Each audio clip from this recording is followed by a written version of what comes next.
Share invite Olive Gora ODP Dullatti Shirasi Tajir Tuvi Shirot Hedu Qabsoo Bilisummaa Oromooti deemaa jiran saaxiluun nurratti dirqama jechuudha.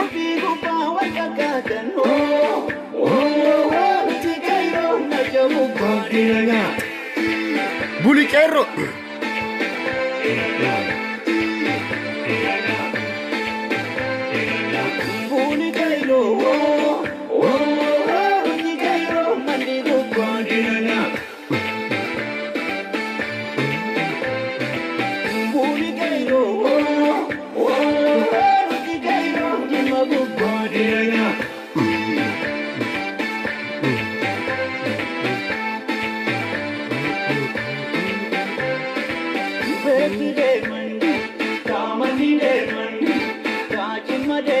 invite share wali goda wobo ratti shira xaxamaa jiru wobo gara galee shira isaratti deemaa jiru guutu ragaa wajjin qabna isiniin genna jechu ni baa jechu ODP fi Abbaa keessaayis warri jijjiiraman barbaanne maal gochuu akka jiranii fi maal gochuu akka barbaadan ergamee nu qabatanii akka deeman isarrattis bal'inaan mari'annaa.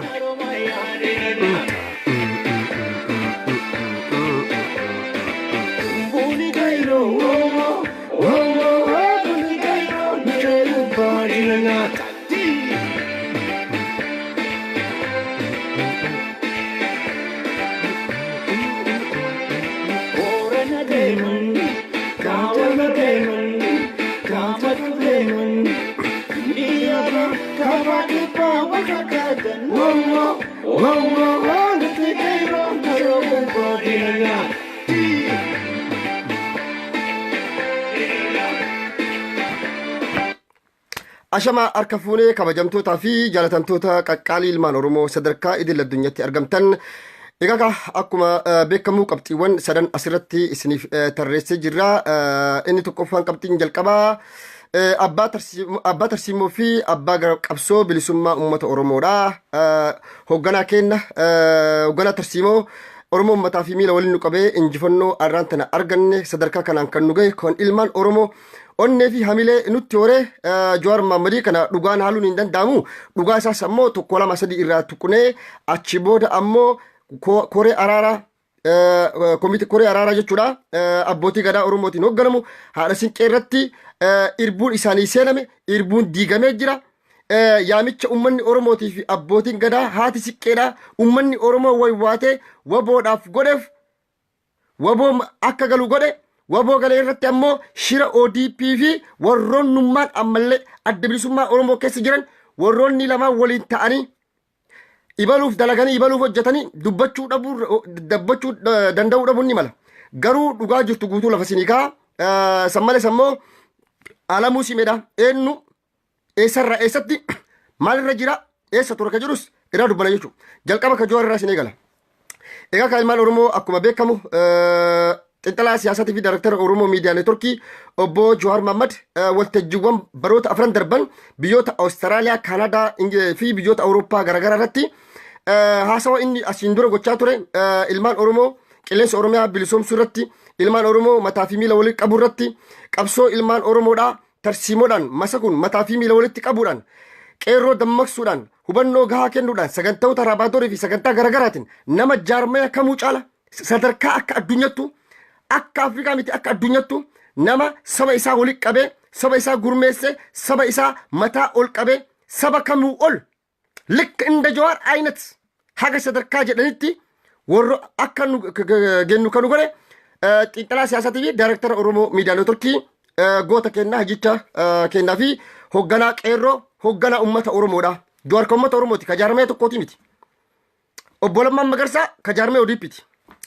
Jaal Daawud Ibsaa ka jaarmee Adda Bilisummaa Oromooti. Jawaar Mohammed ammoo jaarmeen isaa inni illee yeroo hedduu inni jedha jaarmeen isaa uummata Oromooti jechuudha. Akkuma asiin dura jedhe yeroo biyyatti galu ODP abdadhee Abbaa'us abdadhee timiti ka gale kan abdadhee biyyatti gale uummata Oromoo fi Oromiyaa qofa jedhe. Anammoo ammallee irra deebi'ee jedhe biyya keessa taa'e jechuudha. ODPs shanees shantamees wayyaanee abbaa OPDOodhas hin sodaadhu jedhe. Eenyu abdateeti uummata bal'aa saba isaa saba kabajamaa saba hammataa saba dimokiraasiif walqixxummaa beeku uummata isaa kan abdateeti.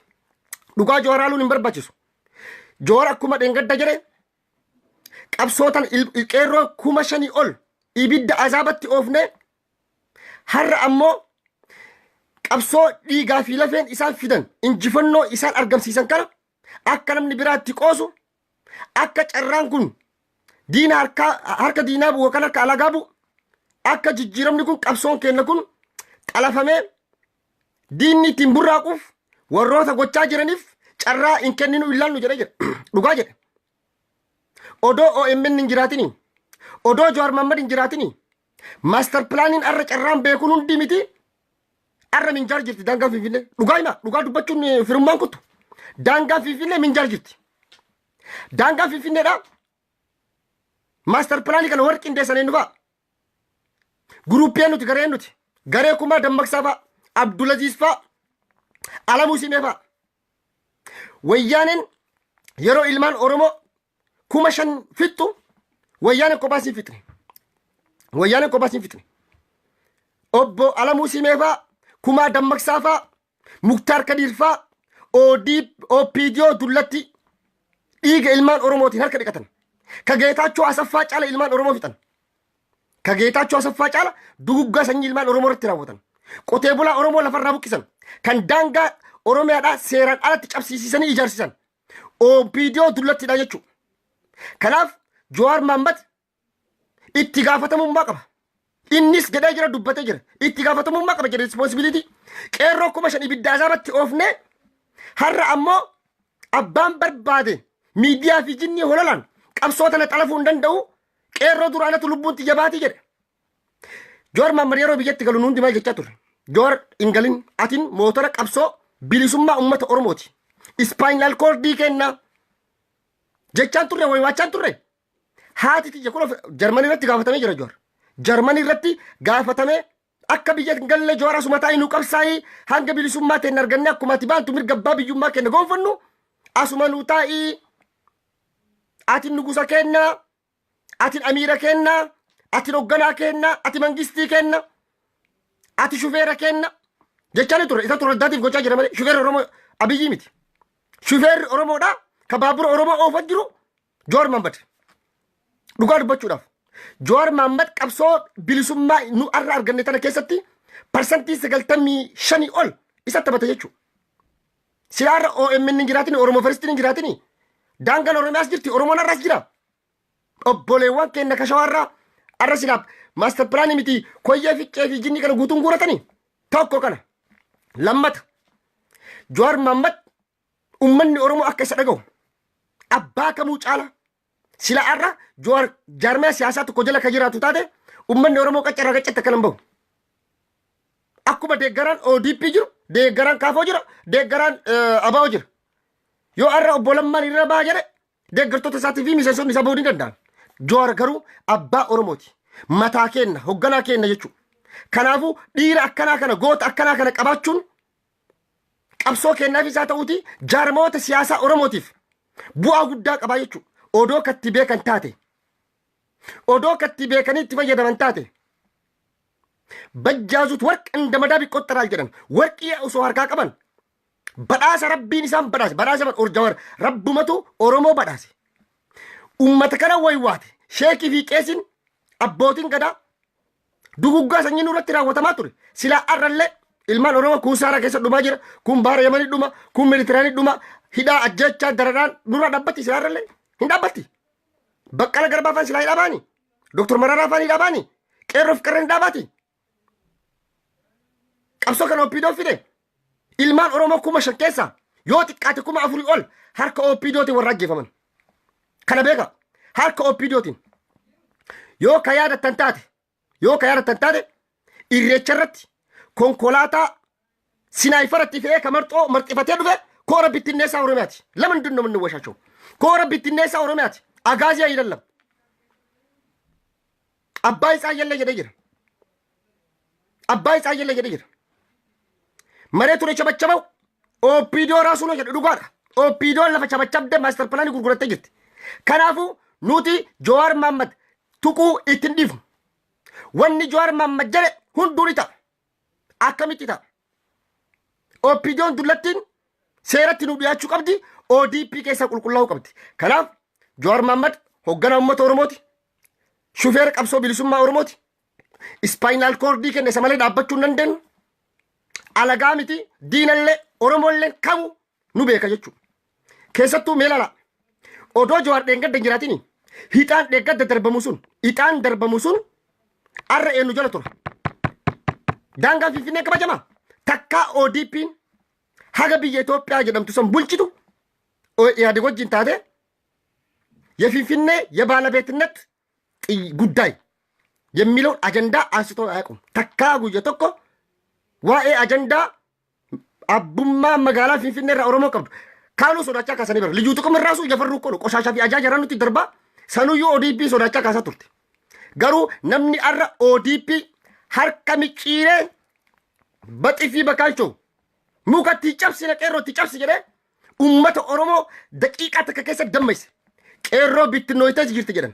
Qeerroo sababa garagaraatiin malkuun mallaqa sobamee kun jaarmee garagaratti faca'ee bittinnaa'ee jira jedhan daranuu tokkummaa jabina cimina murannoo qabu katti garsiise jechuudha. Akeekkachiisa ODPs jaarmoota siyaasaa Oromootii fi warra Itoophiyaa hoogganuuf kenna jechuudha. Sabaaf sablammoonni biroos akka nu beekan katti agarsiise jechuudha. Hiriirri guyyaa lamaan godhame hiriira milkiiti. Hiriira kana durdurummaadhaan eenyu tokkonaa ture shamarran ta'e qeerroo kennaa fi Jawaar Mohammed abbaa qeerrooti. Dhugaa haaluun hin barbaachisu. Kanaaf nama akka Jawaar kana Oromoon kunuunfachuu qabna, maxxanfachuu qabna, kabajachuu qabna, waan inni jedhamoo jala deemna. Innis jedhee jira kucheefichee dhaabate qeerroo 4,000 ibiddatti oofne biyyarraallee hin deemu Jawaar mallee. Nama deemuu miti sin dhaga'u Jawaar. Jawaar lubbuun tiyya achitti baate malee achirraa socho'uu jedhee nama meeqatu nutti bilbilaa hoo akkas hin dhaga'u taate itti himaa biyyaa bahi jedhaanii nun jechaa turan. Obbo Alamuu Simee Seeraaf irra Jawaarin ajjeesisuudhaaf waan meeqa xaxaa jiran waan meeqa godhaa jiran hin beekna waan cufaa nuufi ODP'n gara walitti yaa'uuf deemnaa jechuudha.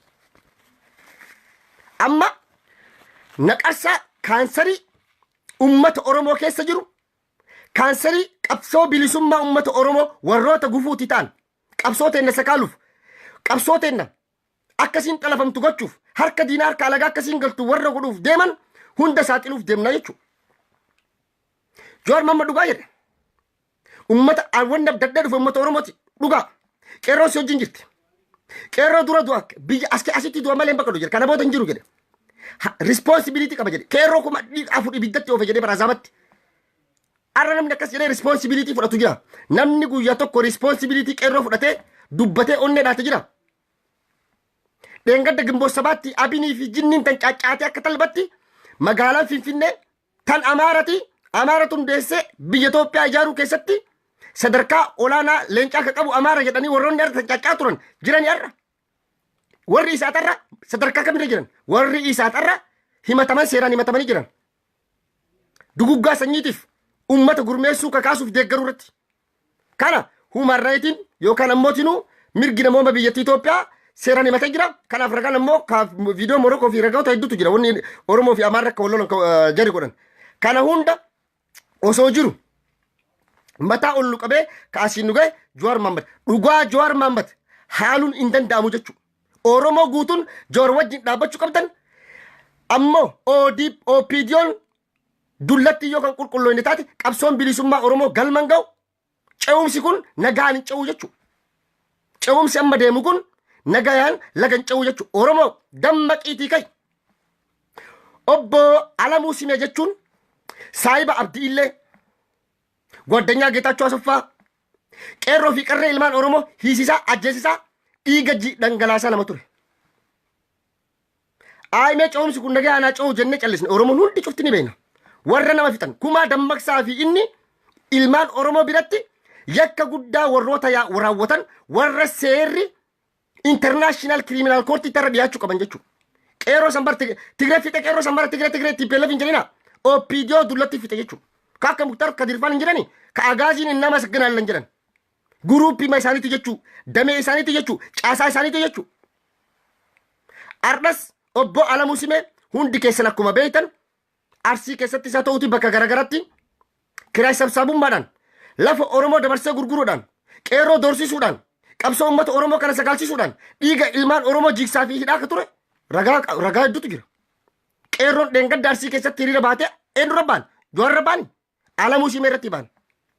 Obboleewwan kenna arra xollaay keessatti dararamaa jiran. Obboleewwan kenna marti irraa fuudhanii arrachitti dararamaa jiran. Manni murtii kabirii isaan baase arra caasaa xiqqaatiin buchisiisee dararaa addaa irraan gahaa jira jechuudha. Isaan kun hanga arba gugguutii fi arsii godinaalee huruutaa fi godinaalee arsii garaagaraa keessa deemanii uummata Oromoo dammaqsuuf gurmeessuu keessatti hojii isaan hojjetan hojii guddaadha jechuudha. Itti gaafatama guddaa qabanii jechuudha. Obbo Alamuu Simee gufuu ce'umsaa gufuu qabsoo bilisummaa uummata Oromoo akka ta'e ummanni Oromoodha beeku qabdan. Responsibility qabna wanni Jawaarfaan jedhaniif kanaa jiru. Laala hawaasni kaasam. Obbo Alamuu Simee hatattamatti aangoo ofii gallakkisuu qaba yookaan achirraa ka'ee seeratti nu dhiyaachuu qaba. Kun yaamicha uummata Oromooti. Sagalee uummata Oromooti kun. Dirqama qabdu OPDO'n nama ummanni hin barbaanne ummanni komiitti qabu addunyaan kun kaasta Ameerikaa fi Awurooppaan martu ifi kaanamni sun yoo gagamaa akka ta'u taate malee. Garuu obbo Alamuu Simee ka dhiiga ilmaan Oromoo xuuxe ka lafee ilmaan Oromoo caccabse ka qeerroo meeqa hiisise ka maaster pilaaniin akka hojiirra oolu gogore isa. Oromoo dambaqii kai Juneedii Saaddoo ragaa qaba. Juneedii Saaddoo caasaati ka wayyaanee wajjin ta'uudhaan jaartii isaa imbaasii Suudi Arabiyaati yeroo baatu maallaqa isiin achi argatte 5,000 moo akkan argatte gareera san hunda shira garagaraa xaxanii akkasiin qabamtu gogodhan akka Juneedii Saaddoo biyyaa bahu namni godhe mataa isaati. Juneedii Saaddoo akka ODP keessa ari'amu namni godhe Geetaachoo Saffaati miti TPLF miti. Namicha kana jechuudha. Shirri namichi kun hojjechaa jiru ilmaan Arsiitii fi ilmaan Shawaadhaa walitti buusuudhaaf wanni inni ODP keessatti dhagaan inni hin buqqisne hin jiru jechuudha. Dhagaan inni hin buqqisne hin jiru jechuudha. Wanni inni hojjete kulliin takka takkaan gajaa hojjirti jechuudha. Kamaal galchuu irratti waan jarri gochaa jiran argaa jirra. Kamaal galchuu maqaadha. Kashuumame Oromoo dhagaa. Arsiinlee warra Arsiinlee haa dhaga'u. Maqaadhaaf Arsiin keessa jirti ODP keessatti kashuumamte jedhan malee achi hin jiran.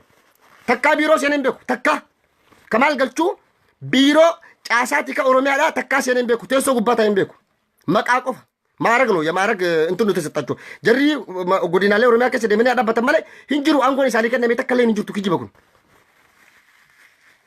Alamuu Simee abdii illee ጓደኛ ጌታቸው አሰፋ jaarmee adda bilisummaa Oromoo keessaayis warri jijjiirama kana hin barbaadne jira ODPnis ni jira jechuudha. Garuu dhugaa Oromoodhaa haqa Oromoodhaa warroonni nyaatan eenyu ODP fi adda bilisummaa Oromooti jechuudha. Akkamitti nyaatan kana rogaa guutuu isin himam ragaa qabatama waan evidensii qabu waboon maal achi keessatti akka ta'aa jiru guutuu isin himaa sirriitti na dhaggeeffadhaa shiroo godha. Maal godhan mooraa Arsii keessa yeroo turetti waraanni Eertiraa gale yeroo achi turetti komii jaarmeewwan laal dhugaa gisee takka takka dhugaa dubbachuu turuudha gaariidha. Warri jaarmee adda bilisummaa Oromoodhaa warri obbo Toleeraa Adabaafaa dhugaa qaban. Dhugaa isaanii guyyaa kaleessaa agarree jirra jechuudha. No namni abbaan feetan jibbiisa feetan qabaadhaa malee dhugaa haaluun hin barbaachisu. Dhugarraa duubatti hin deebiina haqa dubbanna. Maal jedhan waraana bilisummaa Oromoo waboodhaan akka waliin argine nu dhoorganii jiranii dhoorkamnee jirraa jedhan. Dhoorkamanii turan. Waliigaltee adda bilisummaa Oromootii fi OPDO jidduutti godhame eenyutu diige. OPDO keessaayis adda bilisummaa Oromoo keessas lachuutu. Warri lachuu ka jijjiirama kana hin barbaanne jira. Ka Geetaachoo Asaffaafaaf dalagan. Warra ho'aati TPLF dalagan. Warri ODP'n humni haraa tiim lammaa jedhamu kun akka biyya tana hin ceesisne akka biyya tana hin hogganne warroota barbaadu jira. OPDO dullattii fi adda bilisummaa Oromoo keessa bakka lachuu jira dhugaa sitti badagaa. Dhoorgamnee turre jedhan nuti maal jechaa turre yeroo sanitti hin kijibdanii jechaa turre Toleeraa Adabaafaan. Har'a ammoo koree araaraa jechuun abbootii gadaa Oromoo haadha siqqee Oromoodha yaamicha ummata Oromoo qeerroo fi awwaliin Oromoo goote irbuu ummata Oromoodha diigan irbuu ummata Oromoodha nyaatan obbo Jawaar Mammadii fi Baqqala Garbaa dhuunfaadhaan mika deeman koree teeknikaa araaraa abbootii gadaatiin durfamu keessa waan turaniif isaan kanarratti doorsisni meeqa godhamaa ture ni beeyna jechuudha sirriitti beeyna jechuudha namni waan kana adda durummaadhaan hoogganaa ture eenyu abbaa waraana alaagalee kan namni doorsisaa jiru eenyu Alamuu Simeeti. Alamuu Simee nama Geetaachoo Asoffaaf dalagu saayiba Abdii illee saayiba Abbaa Isaayyeefaa jechuudha. Suurallee viidiyoollee ragaa feetan lala saayiba Alaamuuddiinfaa jechuudha. Barakat Simoon wajjin footoo kakkana gaddistaniisin ka Barakat Simoon caalu kaansariin guddaan naqarsaan uummata Oromoo keessa jiru obbo Alamuu Simeeti. Obbo Alamuu Simee ajjeechaaf duguggaa sanyii ilmaan Oromoo raawwateef shira xaxandhiisa. Araarri ilmaan Oromoo jidduutti akka hin buune injifannoon dhiigaa fi lafeedhaan dhufe injifannoon dhiigaa fi lafee ilmaan Oromoo 5,000 olitti gabbarree dhufe akka xalafamu akka galmangeen akka ilmaan Oromoo jidduutti araarri hin buune namni shira guddaa xaxaa jiru isa jechuudha. Laala Oromoo dhagaa gaafas obbo Teeraa Dabaatii fi Jaaldaawoo Dibsaa dhugaa dubbatanii jiran akka waraana waliin argine nu godhanii jira eenyutu waliigaltee dhiife obbo Lammaan ka waliigale ka biraa Daawoo Dibsaa wajjin laala warri gubbaa barfayyaa qaba sababa warra gubbaati ammoo warri jalaa shira xaxaniin warri gubbaa maqaan bada sababa warri jalaa shira xaxaniin warri gubbaa maqaan bada laala Oromoo ammallee sitti baati waraanni bilisummaa Oromoodhaa galee jira waraana bilisummaa Oromoo karaa nagaatiin gale yaamicha ummanni Oromoodhaa abbootiin gadaa fi qeerroon Oromoodhaa gooteen kabajee gale Jawaarfaan responsibility qaban Jawaarfaan responsibility isaa qaban maali ammallee radeebee dubbadha jijjiiramni kun akka hin gufanneef dirqama qaban dubbatee jira qeerroo 5,000 ibidda azaaba jaannabitti oofne jira isaan kana ficcisiisne ammoo shiraa fi jinni isin qabsoo bilisummaa Oromootiif lafeef dhiiga ilmaan Oromoo irra dhaabbattanii xaxxan kana isin hin dhageenyu lafee wareegamtoota gootota kennaa dhubate kanaafuu maal godhan mee laalaa obboleeyyan kiyya kana dhagaa jirtan wallaahi waboon dheengadda galan abbootii kenna warroota akaakayyuu kenna ta'an ka qabsoo keessa gaara keessa waggaa 25-30 turan warroota yaamicha ummata Oromoodhaa dhage irbuu ummata Oromoodhaa dhage mootummaan maal jedhe abbootiin gadaa maal gaafatan waraana alaagalu waraana adda bilisummaa Oromoodhaa ka alaagalu yakkootaa fi himannaan garagaraa ka fedhellee warra jiraatu taate hunduu leenjii fudhatee bilisa ta'ee gara hojiitti bobbaa poolisii Oromiyaa ka fedhu orrusatti ka fedhe gara fedhe bobbaa jedhamee waliigalteen godhamee ture waliigalteen abbootii gadaa waliigaltee ummata Oromooti jechuudha abbootii gadaa ummata Oromoo wakkalate ummata Oromoo miiliyoona 50 wakkalate abbootii gadaatii fi koree araaraa ummanni Oromoo wakkalatee akka isaan dhaqanii waan kana araara kana buusanii ummanni kun nagaan galu ka godhan laala Jawaarillee waan kalee dubbate waraanni agaazii ummata gargaaraa ture jedha obbo Alamuu Simee dararaa waraana alaagalee irraan gahaa jiru isiniif himuu deema ammaan kaambii mooraa Xoollaay keessatti waraanni wabo doorsisa hamaa keessa jira doorsisa cimaa keessa jira eenyu doorsisaa jira Alamuu Simeefaa fi warra jaarmee adda bilisummaa Oromoo keessa jiran guruppii jalmarroofa waliigaltee qaban ODP OPDO dullatti ODP gowwaa Abbaa Isaayyeetii fi Geetaachoo Asofaa waraanni Abbaa akka galuun ni barbaadani gara baakii yaalullu miileensi biraaf sisoo kilaashii fi jinni yuunifoormii akkas gowwaa meeqa gannaqanii akka waraanni kun galu yallam hin jiru waraanni gale 800 kuma takkaami በእጥፍ ድርብ የሚቆጠር ጋራ ኬስ ጅረ ወቦ ማል ጎዳና ማላ ድራማ ጀሪ ተበተን ወቦ ጀልቀባ ገለ ዶርሲሳ ቪጂኒ ሰን ኪጂባ ጀነ ኑሌኒ ዲባረ ጎኔ ታርበ ከአማ አሞ ማል ጎዳን ወራኒ ለማታ ኢንገል አባ ኦን ከነ ቦደ ኢንገል አንጃሜ ፊሚት አባ ፈደ ኦሮሞ ያሜ ፊሚት ሺራ አቺ ኬሰ ደለጋ ጀረን ሳጥሉ ደምናም ኒሳጥላ ጀቹ ዱጋይም ና ጀቹ አቀም ና ጀቹ ወራን ነቺ ገለን abbootii kenna guguddoo san hunda isaanii doorsisa cimarra jiran laala akka OPDO fi ABO keessaa ta'anii walii wajjin alagaa fi diinaaf dalagaa jiran laala waraana galee kana hunda ati maqaan kee Hangaasaa Ibrahim Sa'ad Yusuf Naziraa Jinuuraa takka takkaan maqaa jaraa yaamaa maal jedhee ati Baalee Roobee kan kottu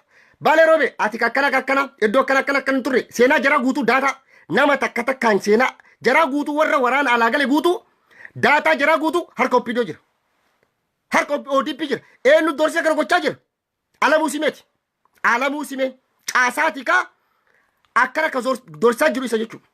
Waraanni galee kun doorsisaa maa keessa jira. Birrii baankii cabsitanii fudhattan mara takka takkaan ibalu laal eenyutu ragaa. Ibalu qarshii kana fudhatee jira. Ibalu kana fudhatee daataa eenyu kennaaf citi kana. Abbaa keessa warruma jalmarroo fi OPDO keessa waliin warra dalagu jira. Jijjiirama kana coomsi kun akka lagan ceeni warra barbaadu. Maal godhan duuba iccitii kana fuudhanii warri Abbaa takka takkaan hundi isaa warri gale jaarsolii san ilaalamee obboleeyyan kiyya. Mooraa xollaayee jechuun ho'a digirii seentigireedii 43-45 keessatti bishaan lagatamanii jiran. Koshoroo nyaatan daabboo nyaatan. Dararaa kana hin jedhamnetti ragaa jira. Ummanni Oromoo iyyine abbootii gadaa dhiibbaarra goone ummata kana deemanii viidiyoodhaan waraabamanii sagaleen jaraa koomiin jaraa guutuun dhagaamuu qaba jechuudha. Dararaa hamarra jiran. Obboleeyyan kiyya. Yaala gahaa argachaatti hin jiran. Dhugaa hima. Dhugaa waan himuuf. Maaliif dhugaa hima? Jawaar Mohammed maaliif kalee achii deebi'a? Waraana kana Jawaar Mohammed koreen araara abbootii gadaatiin durfamu yoo ummanni kun ka Jawaar Mohammed warra gantaane kun waama hundarraayyuu bilisa jettanii nu fiddanii qorannoo garagaratti nurra deemaa jira. Doorsee garagara nurra deemaa jira. Dararaa adda adda nurra deemaa jira. Wanti nu gochaa jiran birrii baankii cabsitanii fudhatanii isin nuun jechaa nutumaa jiranii. Isin tun baankii cabsee zarafee nuun jechaa nu dararaa jiraniti. Kanaafiyyuu waan ammallee asiin dura wantoota ta'an daataa kenna guutuu kun akkana jedhanii nu doorsaa jiraniti. Waliigalteen kenna akkana turre yaa Jawaar Mohammed yaa koree araaraa yaa koree abbootii gadaa jedhanii iyyannoo yoo akkasitti jetan taate ችግር ይፈጠራል. Rakkoo cimatu uumama. ችግር እንዳይፈጠር ነው ጀረ ከነማ tokkoonu wal argisiisuu didan. Manni ሰው እንዳያገኛቸው godhamanii jiran. Eenyu waan kana godhe. Garee warra jaalmarroo jira. Waan kana maaliif gochuu barbaadan? Maaliif achi keessatti woboo dararan? Kaala jiru እንዳይገባሉ waan biraati miti tokko falala.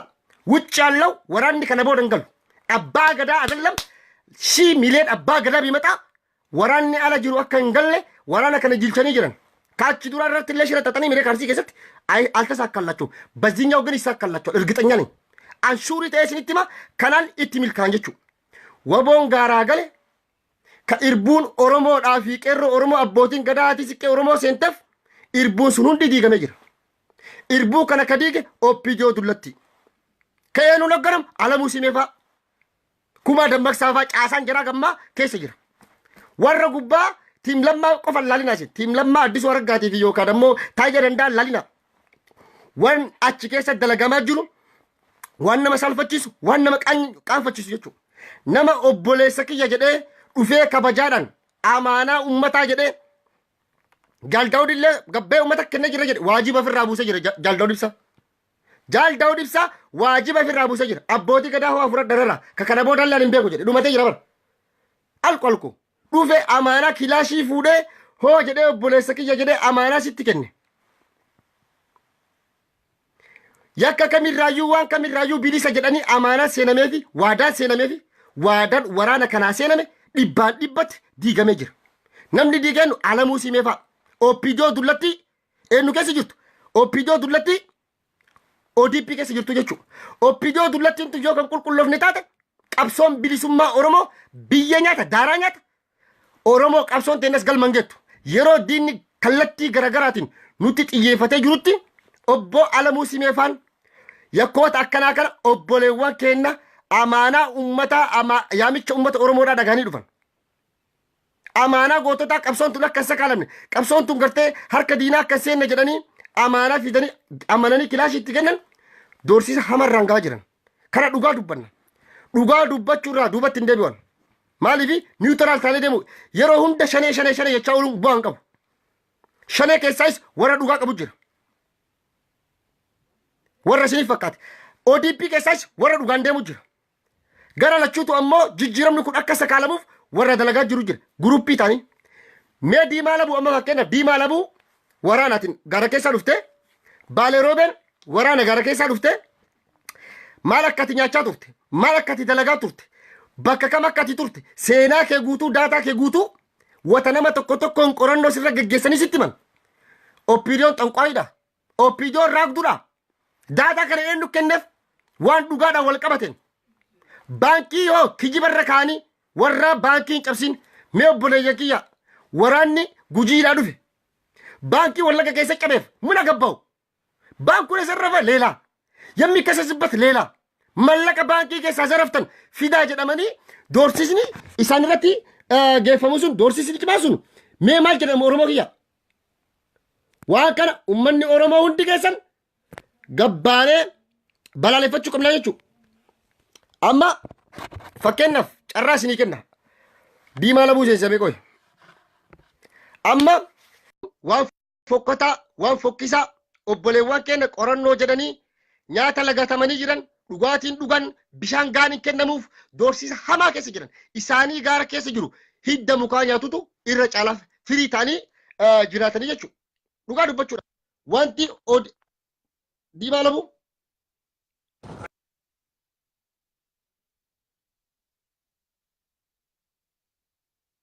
sagaleen kenna gahu eerfoonii qabda shanee kana booda yallam shaneen hin jirtu eerfoonii kan qabdu sagalee isaan hin dhagahamu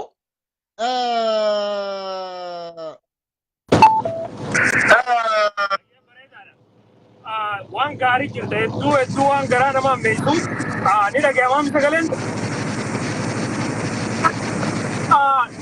beeki warri Alamuu Simee kun warra kaleessa wayyaaneedhaa wajjin ta'ee nama keenya ajjeesisaa ture torjar goolchisaa turedha warri akka Alamuu Simee kun kaarraan turellee dhiiga ilmaan keenyaatti naannoo irra taa'ee uummata keenya nyaachaa jiru kun jechuudha. Yoo qayaatu taate warri torjar deemaniidhaa keessaa ba'e warra afaan tokko dubbatu warra afaan Tigree dubbatuutu torjar nu godhaa ture jedha. Ammoo warra akka Alamuu Simee kana warri wayyaaneen itti fayyadamtee afaan akka hiikaniif namtichi kun wanni inni arraan sana godhaa jiru kaleessa akka inni uummata Oromoo torjar godhaa ture wayyaanee wajjin akka inni uummata Oromoo fitaa ture ragaa guddaadha. Namni harka dhiigaa akka isaa kun sakalee abdiillee lammaafaa yoo qallaaltu isaati gaafa abdiillee nama keenya fitaa ture san madaan garaa isaanii irra mul'atu akka isaan haasawwan. Namtichi akka isaa kun ammoo bakka san dhaqee abdiillee fi jeneraalota wayyaanee warra uummata keenya nama miiliyoona buqqisee wajjin filaash dunnoo guddaa qabatee footoo itti ka'aa ture abdiillee fi jeneraalota wayyaanee wajjin dhaabbachaa ture namtichi kun. Namtichi kalee jabana Oromoon akkasii cunqursaa warra hamtu keessa cunqursan akkas ture har'a yeroo Oromoo mataa ol qabatte kanatti dhiiga ilmaan keenyaatiin aangoo irra taa'ee akkanatti kan dalaalaa jira jechuudha. Qabeenya Oromiyaadhaa kan saamamaa ture dachii Oromiyaadhaa kan gurguramaa turte lafa ammaan tana naannoo magaalaa Finfinneetitti akkanatti rakkoon nuuf amaarichitti buusaa jirtu kana warri gurgurate warra gasaa kana hattuu jechuudha. Uummata hattuu kanaa kana obbojoon baattee deemteeni qaama jijjiiramaati jennee jala yaa'uun hin danda'amu gonkumaa qaamni akka isaa kun guutumattuu sirraa'u qaba qabsoo akka isaa ba'u qaban qabsoo har'aan tana obbojoon irra jirtu kana hooggansa har'aan tana irra jiran kana lammaffaan dhiiga ijoollee kalee dhugdesanii sina jira taa'aa jiran har'a namni keessaa hunduma dhiiga ilmaan Oromootiin bakka sana irra taa'u qaba har'a inni dandeettii Oromoo bulchuu ni qaba Alamuu baramma namni tokko ammaa aangoo agarsiisudha waa'ee aangoo agarsiisuuti miti Alamuu yakkamaadha Alamuun nama keenya ficcisiisaa ture wayyaanee hojii kan mana hidhaa keessatti uummata keenya torjar goosisaa ture wayyaanee harka mirgaa ta'ee afaanii kaafi waan ilma Oromoo ilmaan Oromoo reebsuun warri afaan hin dandeenye jechuun wayyaaneen akka torjar gootu warri afaanii kaafi ture exactly warra keessaa kana jechuudha gaafii takka malee yakka inni irraan ture Oromoo keessatti dalagaa jiru. Oromoo yoonni fi nama keessaa kana keessaa qulqulleessitee seeratti hundeessin Alamuun hoogganaa miti irraan ture yakkamaadha inni. Mul'ata ittiin uummata Oromoo bulchuu qollee qabu Alamuu yakkamaadha seera dhihaachu qaba obbootii hojjala yaa'uun haala kanaan eerumaa gonkumaa hin danda'amu obboleessa biyya. Kana qofaa miti Alamuun qabsoo uummata Oromoo fuulduratti wareegamni guddaan kun itti kafalamee dhufe kana balleessuudhaaf garee Abbaa keessa warra waraana keessa jechuun galfattee wayyaaneen gareen dhihaachu asafaa akkuma asuu jette garee lachuu keessa galfattee geema kana taphachaa jirti qabsoo uummata Oromoo duuba deebisuudhaaf Oromoo qabu. Look, waan isaan godhaa jiran waraana ammaan tana mooraa keessa jiru kana information isaanii guututti akkana turte jedhanii kannuu maali fuuldurri isaa maal beekameeti mooraalii jara kanaa cabsu jarri kun afaan guuttatanii akka afaan guuttatanii oolu yoo boroo poolisii Oromiyaa keessa seenan taatellee afaan guuttatanii mataa ol qabatanii akka isaan hin deemne isi jakka maale jaani ijoollee tana hojii dhorkatanii wanni sagalee keessa diima ijoollee tana sagalee kenna macarraa nama biraati kenna. okay ina gaya mamma Sagalee keessa okay now sakiti sagalee isa jirani okay tiko boodan bee seenaa hanga sunama biraana ki tiko booda dhaabbachuutiin deemaa karaa Commander Nazira Junura ni senta si ergee jira. Egaa ka ilmaan Oromoo obboleewwan kennaa akkuma isin himaa turetti warri Geetaachoo Asaffaa caasaa Bilisummaa Oromoo keessaa ni qaban, caasaa Odaa keessaa ni qaban. Caasaan kun lamaanuu humna akka okay welcome Nazir. Maa baaree Nazir. Ammallee irra deebi'ee si ergee jira. Welcome Nazir. Akkam nagaa fayyaadha baga jiraatte obboleessa kiyya nagaa fayyaadha. Nagaa wallahi Nazir kiyya mee egaa kan waan amma irratti mari'achaa jirru quba qabdaa? Yaa sirriidha qubaan qabaa mee wanni gurraa kanaan kaayyadhaa akkumaan bahetti sagalee kee rakkoon qabu. Kee rakkoon qabu. Sagalee rakkoon qabu miti tole baalee roobelleen nagalchi jechaa jira. Galchaan booda si booda galchaan. Yaa obbole ani laayiviin seena jeetiin qophaa'ee inumaatu anaa jiru ati haasawa gaarii godhu jirta. Waan hedduudha waan namicha Alamuu Simee jettaniin kana OMN irratti dhageessanii jirtan duratti osoo Jawaar hin dubbatin dura warreen Alamuu Simee akka lafa Oromoodhaa gurguraa ture. Lafaa qofaa miti. Namichi kun he is a criminal. Nama girnoofiin Somaalee wajjin Oromoo Harargee tana keessa fixaa ture. Harargee tana isa tokko ka galche ijoollee ummata Oromoo ka akkasi dhuman san namicha kanatu oppodiyoo mooftuu ummata Oromoodhaa ajjeesaa ture ammallee ajjeesaa jiru jechuudha. Kuni bakka hundaa lafa qaba, bakka hundaa mana qaba. Warri lafa Oromoodhaa chabachabaa ture nama akkanaa jechuudha. Yoo OMN irratti dhageeffataa turtan lafa Oromoo gurguree Chaayinaa dhaqee doktorummaa bitatee dhufee dhageessanii gurbaa tokko waan jee lafa Oromoo gurgurateet Chaayinaa dhaqee doktorummaa bitatee dhufe. Ummanni kuni aangoo gadhiisuu miti akka diimaan labuu jee kuni hidhamuu qaba criminal dhiiga ummata Oromootu harka isaa jira. Yes sir. Kuni abdii illee wajjin girnoofsanii nama ummata Oromoodhaa fixaa ture. Suuraa hedduutu jira. Suuraa abdii illee faa wajjin ka'aa turanii jechuudha. Generaalota wayyaanee wajjin. He is the most wanted criminal against humanity. Ummata Oromoodhaan nama fixaa ture jechuudha. Kuni boru Jawaar nama itti bichisiisee ajjeesisuudhaaf nama duubatti hin deebine. Amma yaala jira too kasanii information guutuu qabalaal Jawaar lamas gaddan ba'uu isaa tarasu yeroo amma kiraayimii waan isaanitti dhufu gaafa isaan aangoo irraa bu'anii zabxiyyaa mana hidhaa seenan waan isaanitti gaddiddiigamuu taa'u hundi isiidha takka takkaan ni beeyti. Most of them are crime and criminals. Dhiiga ummata Oromootu harka isaanii jira. Warri Shawaa keessattillee Finfinnee keessaa fi alattillee lafa chabachabaa ture nama akkanaa. Miliyoonaroota waa'ee waboodhaa ka jetteef nuti kana dura dubbataa ture. Waboo Asaffaa Geetaachoo, waboo Abbooy Tsahaayyee, waboo Sebahaat Naggaadhaa ka isaa uniformii achaayyoo waraana expensive. Military uniform, military kophee militariidha. Kophee uffanni meeshaan arqaan kana bar meeshaa waraana dishqaa hunda harkaa qabanii bar. They have made big automatic guns, machine guns qabanii bar. Waan arraan tana Tigreen biyya Tigraayitti hidhatantu isa hidhachisiisan. Kana hunda hidhachisiisanii they spend a lot of dollars ummata kanatti jechuudha. Walii nyaatee jira. Daawit ibsallee walii nyaatee jira. Warra wajjin nyaate irraa tokko. They all walitti qaban isaanii hundinuu jechuudha. Hai Tigreen hin dhiistu maallaqa dila kana hunda itti baaste hin dhiistu. Ambar dubbataan tura yoo dhageeffata.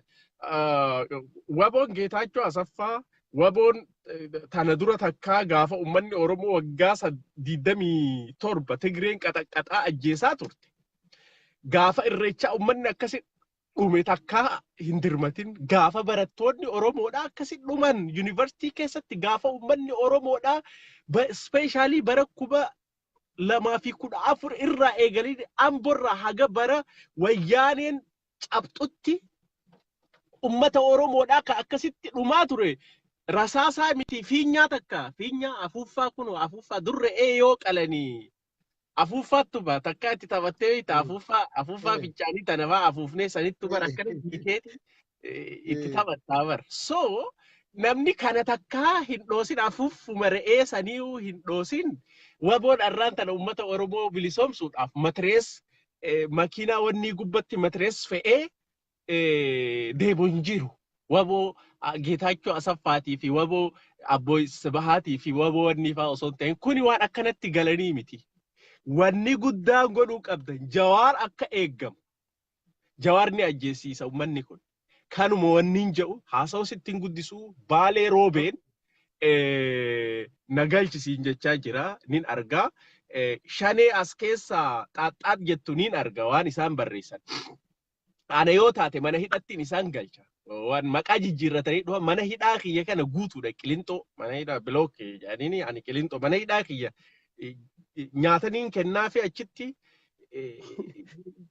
achittiin galche odoo peejii kiyya taate kanaafuu galatoomi baalee roobeen tokko sitti barreessaa jira galatoominaa jiraadhu jabaadhu. Okay, ayyee Nazir kiyya galatoominaa jiraadhu. Akka ati xumurtetti laayivii nin seenaa sin dhageeffata. Hayyee dhageeffata. Egaa ka baalee roobee sinaqaa baalee roobee illee namni seenaa Alamuu Simee maddabdabaan labbata mattaasaraan labbata Alamuu Simee hatattamatti Qilintoo buu qaba. Du'aa yaabdan godha abaabsatti taatee jirti jechuudha. Baalee roobee bagana gaadhu. Welcome mee Oromoon waan goota warri ilaaltan kun sheerii godhaa dura. Dubbiin hammaattee jirti. Qabsoo nuti amma Jawaar wajjin jirra. Jawaar is critical. Amma inni hedduun Oromoon miliyoona lakkaa'amu bara. Jawaar kazzaa gar yuuxaa yaalano. Nagar ግን shira sarratti gurupiin Alamuu Simee fa'aa xaxaa jiran hunda daataa harka qaban daataa harka qaba. Waan Qilintoo keessatti waan wanni keessatti ollaa keessatti waraana gochaa jiran ruubiidhaan dubbannan. Ruubii maaliif waan maran dubbatan. Dubbii haabultuu jenneeti malee wanni waboon gaaraa galee ta'aa jiru akka ittiin achi sukkuumamaa jiru. Wallaahi an dhugaa dubbachuudhaaf warra dhiisati warra akka jalmar warra hooggantoota kan dhiis warra TPLF wal quba qabne bar kunniin miskiinuma bar obboleessoo baadiyyaa keessa ooluu qotatu bar ka ilmaa takkaa dhaleen beekne meeqatu achi keessa jira obboleessoo. Waraanni kun waraana uummata Oromooti waraanni gale kun kabaja qabaachuu qaba ka jedhutti amana. Yaamicha uummanni Oromoo godheef abbootii gadaati siqqee gooteef qeerroon uummanni Oromoo godheef isaan abdatee kilaash isaa fuudhee isaanitti kennee har'a ammoo hin agartan jedhanii isaan dorsanichi ari'an. Ilmaan Oromoo waan tokko beekuu qabdanii sheerii godhaa bakka mara haa ga'u. I think Hangaasaa Ibraahim illee seenaa waan kanarratti Amboo Urgee illee seenaa waan inni osirruuf kanaaf qabsoon ilmaan Oromoo haayijaakii ta'uu hin dandeettu. Osoo ilmaan Oromoo ijoolleen waaqoo guutuu ijoolleen taaddee birruu faati jirtu qabsoon keenya haayijaakii hin taatu. Number 1 beekuu qaban kana jechuudha. Anarra informationii baay'ee qaba anis maybe yoo danda'e booddeen seenaa yookiin bor seenaa inshallah. Warqinee Gabayyoo Alamuu Simee Muktaar Kadir Kumaa Dammaqsaa ummanni kunniin Warqinee Gabayyoo I think ramadamee jira wanni keessatti bahee jira garuu taayitaa gadhiisee jira. Tunniin sadiin gadhiisuus qofa asoon ta'in yakki jarri godhan qoratamee mana hidhaa galuu qaban. Oppidiyoon filannoo lama qabdi. Uf qulqulleessitee ilmaan Oromoo jara wajjin hiriiru. Ufin qulqulleessinu akkanuma deemnaa maddamarii kijibaa maddamarii dhoqqee fi carqii adii walitti naqaniitiin deeman kanaan biyyi keenya haayijaakii ta'aa jira. Gara biriitiin informationiin ilmaan Oromoo beekuu qabdan Tigreen agaw qimaantiin ufit dabaltee lola haarawaa banuu heddi. Shanee caakkaa jirtu tana ta'am eenyu marroo kanaan hoogganamtu ka jarri ajajju asiin garanaan jiraan lola achiin ammoo Amaara walitti as lolaa agawf qimaantiin hidhachiistee dhufuu heddi. Ilmaan Oromoo lolli nu eeggatu baay'ee. So maal godhuu qabna. tokkummaa keenya akka amma Jawaar qabatee deemu kanatti isa jalatti hiriiruuf daddafnee dhiibbaa irratti goonee dhoqqee of keessaa akka OPDO'n baastu irratti dalaguun dirqama jechuudha. Kana beekuu qabdi OPDO'n. Ani waa baay'ee ka keessan si dubbisu jira akka kana fixeen jechuu kan masirratti hin dubbanne. Haacaaluu Hundeessaa irraa waan barreessee jira. Haacaaluun artistiin sabaa, artistiin Oromoo sheeris ni godhee jira seenaa lala. Artistiin Oromoo waan inni gadhiisee jira. Lammaa Magarsaa akka taayitarraa bu'uu dhiibbaa itti godhaa jiran jedhe. Haacaaluu jedhe kana. Yoo kun ka dhufu taate qabsoo keenya akka haarawaatiitti itti fufnaa. Look, waan Amaarri dalagaa jirtu isin hima ragaa. Deeqaa takkatti na obsa. Amaarri Abiyyiin OPDO keessaa baaftee si jala hiriira jechaa ni jirti. Ati Itoophiyaa ta'e itti fufi akraarii tsinfanyoota warra Jawaariin dhoyinaa si jala hiriirraa maaliif OPDO keessa sabboontu jira. Warri lafa kanarratti ejjennoo dheengaddaa baase san warra san moromu jira warri simee kun jechuudha. Si gara dubbiin jara tana addaan qoodaniit dhayanii warra Itoophiyaa kanaan uf dura deemuuf kun kaamaaratti. Tigreen ammoo kabrii maal qopheeffatte qimaantiif aga'u anarra intarviyuu wayii dhagee ka ajaa'ibaa jechuu ka hibir reediyoon godhe warra aga'u wajjin. Aga'uu fi qimaantiin hidhachiistee achii Amaara humna isaa dadhabsiistee asii Oromoodhaan eenyu kana marra wajjinni kanaan hattuu shanee tanaan jechuu asiin dhawweeddi dhugaadha shalee keessallee warri dhugaa qabu ni jira Daawud Ibsaa waraana sana akka ajajinee nuti ji'a jahanarraa isinitti himne ture. Waraana caakkaa jiru ka Wallaggaan dhufe san akka Daawud Ibsaa hin ajajne. Waraanni sun Daawud Ibsaatiin akka ajajamuu hin dandeenye akka bajeta sammara hin qabne akka miliyoonni 16 ramadameef isinii himnee jirra. Dubbiin dhugaa jiru kana waraana kana wanni godhaniif akkuma ati jette waraana kana yoo akkanatti saqaayyanii ammaarraranii boochisan waraanni kun akkan dhufne barbaadama.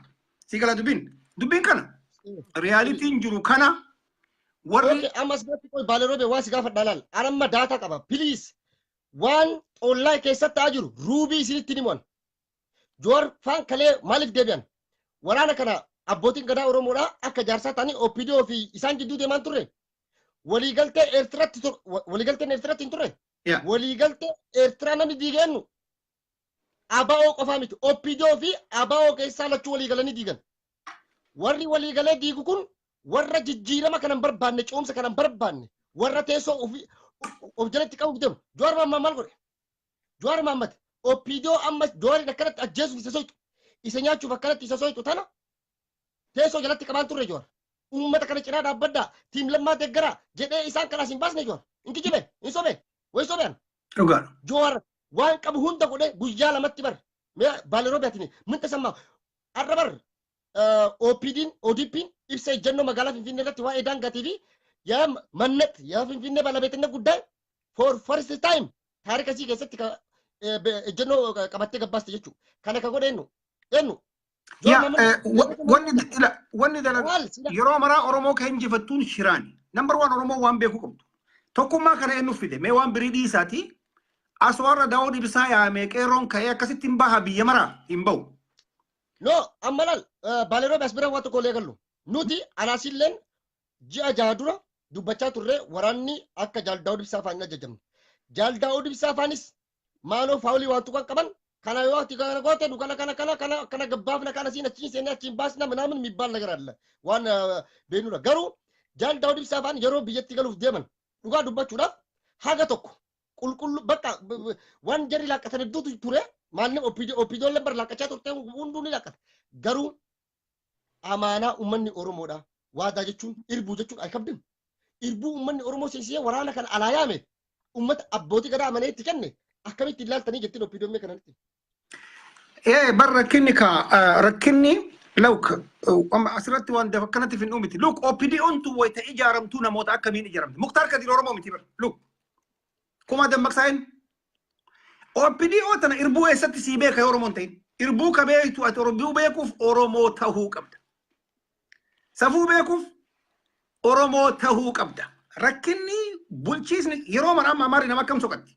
namicha dheengadda Boorana gabbaasan sana agarte ka Boorana keessa dhalate Amaara xiixa nama akkanaatiin gizee maraa yeroo maraa qabsoo Oromoo hajaaki godhan nuti ilmaan Oromoo ammoo ittiin dhiifnu biratti amma safaaxami dubbiin si galee boonsaa si galchaa boonsaa itti gabaalla look for example dubbii dhugaa dubbachuun nu amma wayita anama shaneen jaaladhu garuu warra dhugaa qabu si wajjin dhaabbadhee siniin deeggara warra dhugaa qabu warra dhugaa akka qabsoon tun duubatti hin deebine barbaadu warra filannoo eeggate yoo filame bakka itti filame bulchuu barbaadu bira dhaabbadha dhumate dubbiin kana hayti jiru addaan bahuu qaba በጭፍን መሄድ የለብንም በዘረኝነት መሄድ የለብንም ገንዳን deemuun qabnu bakki jiru rakkoon jiru warrin galle kun rakkoo qaba eessa argame information treeftareetti sumbem xollaa itti warri gale kana keessa takka maqaa jira warra kenne jira jechuu warra hafi keessa kuni barroo keessa baalee roobee addaan ta'e sibu ko አይደለም baalee roobee waraana gaaraa galeeti fakkeenyaaf guyyaa fi bakkaatti itti fincaante guutuu seenaa kee guutuu siimanii kijiba ammoo laal kijiba baankiin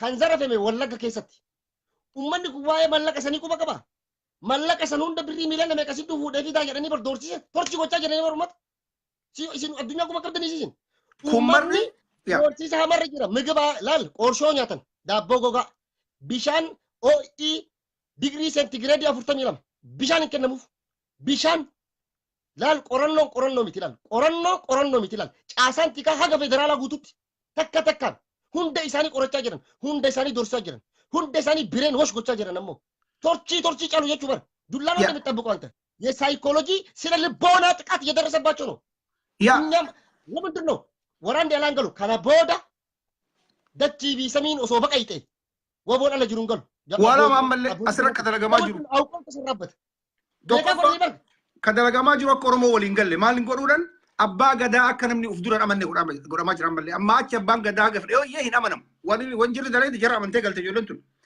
አባን ገዳ ባንኪን abbootiin gadaa baankii yoo saamamtelle teenna rakkoon hin jiru isin dhiifne jedhanii jarra immoo akka wanjalaatti gaafataa jiran kun hira ifa no nagay abbootii gadaatti meeqa dhiisef baankiin cabee jiraati namni alaa galu kun badii dalaguu danda'a lubbuu namaa baasuu danda'a እንደገና አሞቲኑ yakka garagaraa raawwachuu danda'a kana mara hoo OPDO mataa isii afaan dubbattee jirti ni beekanillee kana hundarraayyuu maaliif namni tokko mallasuu bar ምን ያደርጋል መለስ warra ግንቦት ሰባት ፊንፊኔ keessatti dargaggoo ficciisaa ture kam jedhe ይቅርታ ብለናቸዋል እንጂ nama lubbuu meeqaa yaate kana jechuu kiyya maalidha isaa kanas dhiifamni mootummaan naannoo Oromiyaatii fi mootummaan federaalallee godhee fi galanii bar የግንቦት ሰባት ወዳደር እኮ ገብቷል ወራን ግንቦት ሰባት እንገለ ከዋም meeqa gochaa ture ስንቶች dubartii meeqa gudeeraa ture እንገለ maaliif hin dorsisamin maaliif hin tumamin maatorchi hin ta'in ከግንቦት ሰባት OLF ገብቷል የኦጋዴን ናሽናል ሊበሬሽን ፍሮንት maaliif barbaadame luk wani laalu qabu ogaadin kun torchiin taaneen doorsifamneen tuumamneen qoratamne qorannoon garagaraa irratti adeemsifamne een hullu maaxalxal allabin lamdan no amma oromoon please waan tokko beeka amma yeroo ammaa kanatti amaarri luka jalatti jigee tigree kadhataa jira wajjin lollu yaa ilmaan oromoo dhaabbadhaa yaada sa'aatii ammaa kanatti kadhataa jiran gabbahanii luka jala jiganii tigree kadhataa jiran nuti warra sameeni amantii tokko aadan kenne tokko warri saawuzii nutti ka'e ilmaan oromoo asirra jirtan kuma tokkoo fi 200 laalaa jirtan ijoollee sidaamatii fi guyyaa har'aa ejjatoof qeerroon hawaasaa yuunivarsiitii keessatti walgahii qaban bakka jirtanitti ummata saawuzii ufitti qabaa dubbiin deemaa jiru dubbii safaataa kanaa miti ummata dabuub walitti qabaa wajjiin dhaabbadhaa jajjabeessaa waan jiraa sheerii godha kun achitti isin dhaamsa kun kalamuuti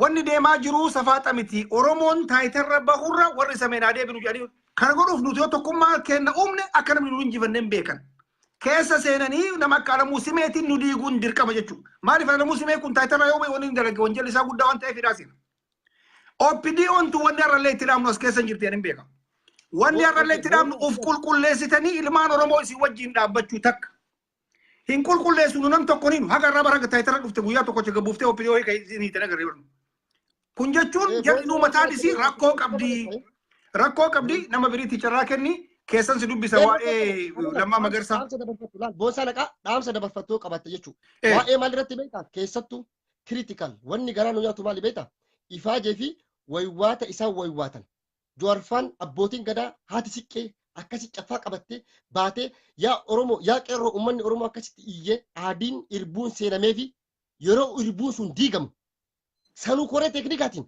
deemtanii laaluu hin dandeettan yeroo jedhama asin dura barjaal obbo Toleeraa Adabaa bara Arsii keessatti kan bii Moraa Arsii keessatti wata jarri leenjii fudhatan laaluu nu dhoogan yeroo jedhan nu obbo Toleeraa Adabaa bar kijiba keetii jechaan hin turre nu har'a dhugaan baate mun baane dhugaa garuu dhugarraa hin fagaannu abbaan feeni abbaa feetan jibba abbaa feetanii jibbeessa qabaadha. Garuu dhugarraa akkana niqniqii jechuun qabnu. Kanaafuu niwutiraal deemnee taanee deemuu qabna. Dhaamsa dhumaa kan dabarfattoo jiraatte wanni seensisanii. Gabaabinatti dhaamsi dhumaa Jawaarin kararraa qabu heddii yaalti. Kararraa qabdee akka jarri jiraanne beekuun dirqama jechuudha. Jawaarin qeeroo ta'eegaa. Poolisii Oromiyaatti egaa Jawaarin akka safaaxa kanatti isa ajjeesuu hin dandeettu. Inni ammoo biyyaan bahu biyya keessa ta'a Jawaarin eegaa number 1 takka.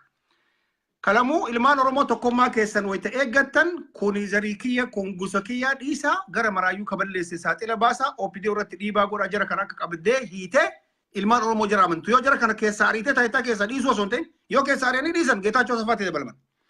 Hidhuu qaban hidhanii hidhatti guuruu qaban yoo kanan godhin OPD akkuma jirtu tun jijjiiramneen beeynaa dhaamsa kiyya kana nagaa jiraan dubbaatu. Gara toomii ulfaadhu Baalirobe.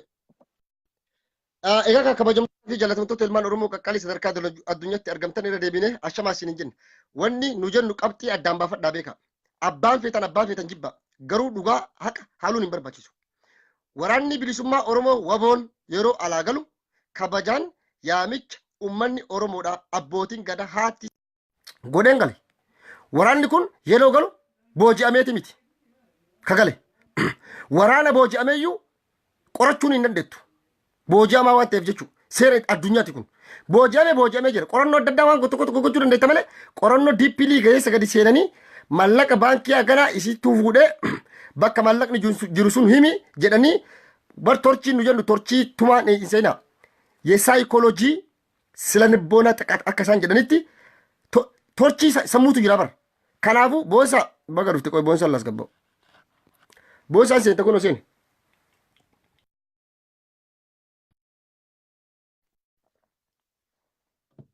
Kanaafiyyuu wanti godhamaa jiru waan baay'ee tokko nama gaddisiisu. Jawaar bareedaan dubbanne. Anamma ragaan qabu hedduudha. Garuu amma baasee dubbachuun nan barbaachisu. Garuu walumaa galatti waboon dheengadda gaaraa gale doorsisarra jira. Kana dhugaa himan. Inti jibu. Qorannoo garaagaraatu irra deemaa jira. Namni kana godhe eenyu warruma adda bilisummaa Oromoo keessa jirutu daataa kijibaa OPD'dhaa kenne.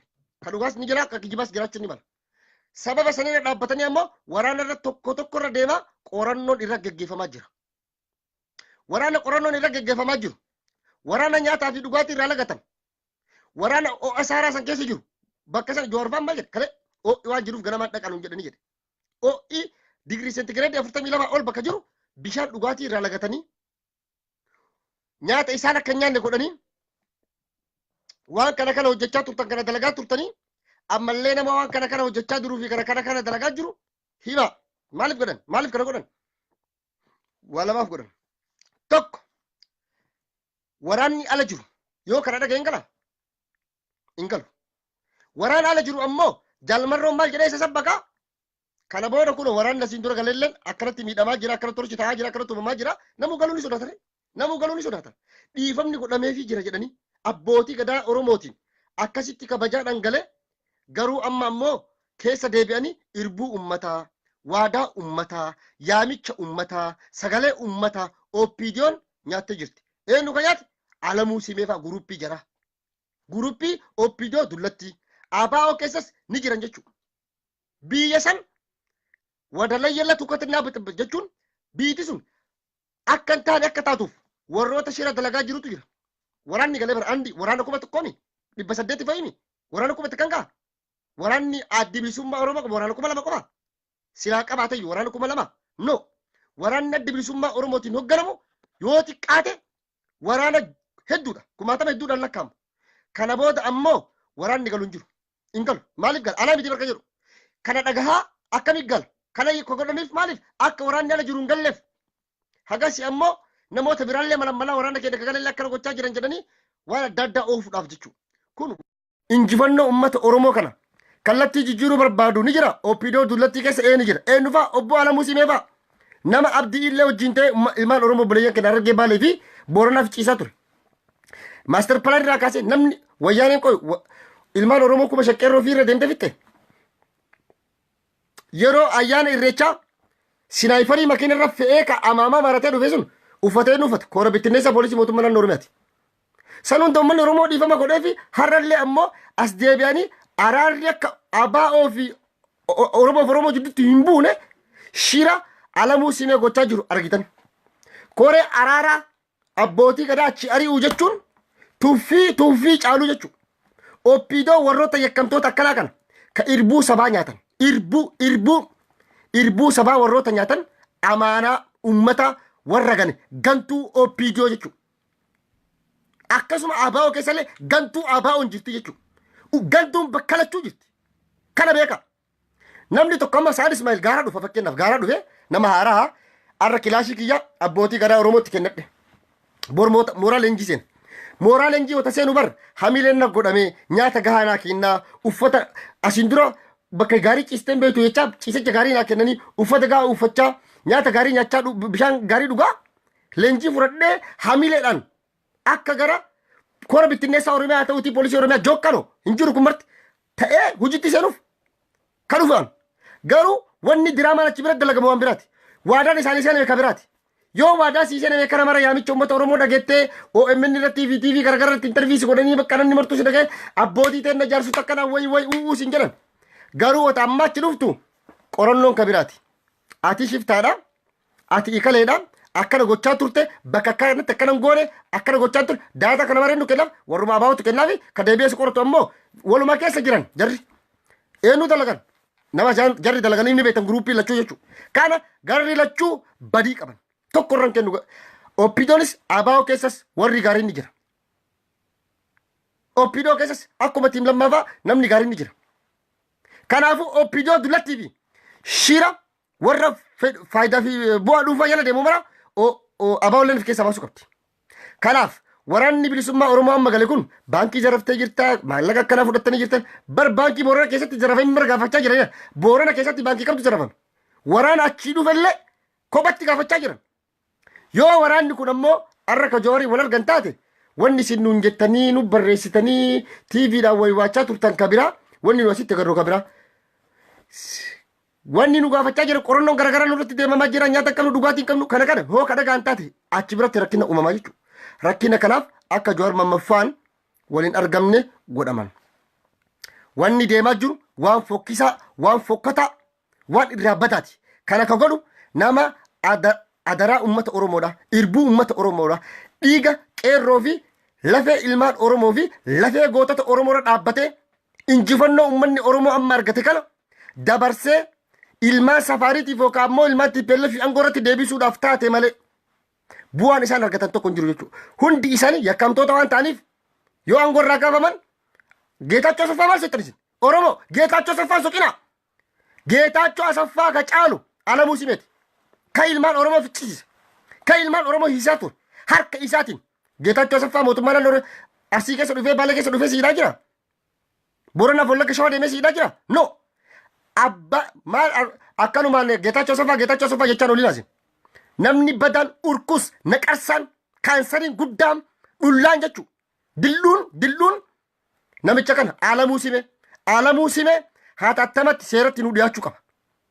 Oppidoo dullatti of keessaa yaasuu qaban. Yookaan ammoo injifannoon dhiiga qeerroo ilmaan Oromoo 5,000 dhufte diinaaf dabarsine hin kennu jechuudha. Kana booda Oppidoo wal dhaga'uuf hin jiru. Haga of qulqulleessite of caarsitutti najisa of keessaa yaasi. Warra toobatee ibaadaa eegalee warra toobatee jiru Oppidoo keessaa ibaadaa kan eegalin. Toobachuu waan biraa ibaadaa eegaluun kan biraati. Ayi nama najjeesu nama inni dhuufi yookaan ammoo takka sabaaf hojjechuu sabaaf dalaguu waan biraati.